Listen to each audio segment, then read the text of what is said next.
ಬೆಳಗಾವಿ ಗಡಿಯಲ್ಲಿ ಕರ್ನಾಟಕ ರಸ್ತೆ ಸಾರಿಗೆ ಸಂಸ್ಥೆಯ ನಿರ್ವಾಹಕನ ಮೇಲೆ ಎಂಇಎಸ್ ಸಂಘಟನೆಯ ಗೂಂಡಾಗಿರಿ ಮತ್ತು ಹಲ್ಲೆಯನ್ನು ಖಂಡಿಸಿ ಬಿಜಾಪುರ ಜಿಲ್ಲೆಯ ಸಿಂದಗಿ ಪಟ್ಟಣದಲ್ಲಿ ಕರ್ನಾಟಕ ರಣಧೀರ ಪಡೆ ಸಂಘಟನೆ ವತಿಯಿಂದ ಟೈರಿಗೆ ಬೆಂಕಿ ಹಚ್ಚಿ ಪ್ರತಿಭಟನೆ ಮಾಡಿದರು.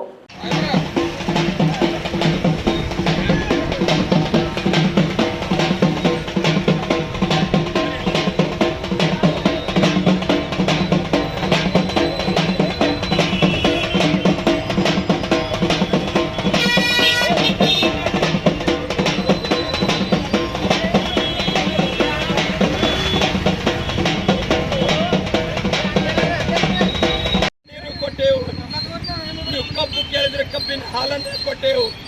ನೀವು ಕಬ್ಬು ಕೇಳಿದ್ರೆ ನಾವು ಕಬ್ಬಿನ ಹಾಲನ್ನೇ ಕೊಟ್ಟೆವು. ಕನ್ನಡಿಗರ ತಂಟೆಗೆ ಏನಾದರೂ ಬಂದ್ರೆ ನಿಮ್ಮ ಎದೆಯನ್ನು ಸೀಳಿ ಬಿಟ್ಟೆವು ಅಂತಕ್ಕಂಥ ಮಾತನ್ನ ಇವತ್ತಿನ ಈ ವೇದಿಕೆ ಮುಖಾಂತರ ಹೇಳಕ್ಕೆ ಇಷ್ಟಪಡ್ತಾ ಇದ್ದೇನೆ.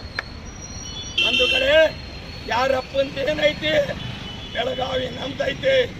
ಯಾರಪ್ಪಂದೇನೈತಿ ಬೆಳಗಾವಿ ನಮ್ದೈತಿ. ಇನ್ನು ಮುಂದೆ ಎಂಇಎಸ್ ಪುಂಡಾಟಿಕೆ ನಡೆಸೋದಕ್ಕೆ ನಾವು ಬಿಡೋದಿಲ್ಲ. ಅವ್ರು ಏನಂತಾರೆ, ಏಕ್ ಮರಾಠ ಲಾಕ್ ಮರಾಠ. ನಾವು ಹೇಳ್ತೀವಿ, ನಿಮ್ಮ ಲಾಕ್ ಮರಾಠಿಗೆ ಒಬ್ಬ ಕನ್ನಡಿಗ ಸಾಕು ಅಂತಕ್ಕಂಥ ಮಾತನ್ನು ಹೇಳಕ್ಕೆ ಇಷ್ಟಪಡ್ತೀವಿ.